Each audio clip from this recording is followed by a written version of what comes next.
ఏ బాటైనా పర్వాలేదంట, సమయంతో సాగటమే మన సింపుల్ సిద్ధాంతం.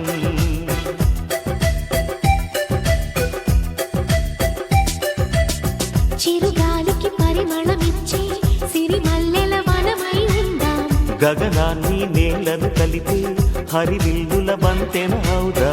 ఆనందం అంటే అర్థం మనమందా, ప్రతి పూట పాటై సాగే హుషారు సరిగమలో.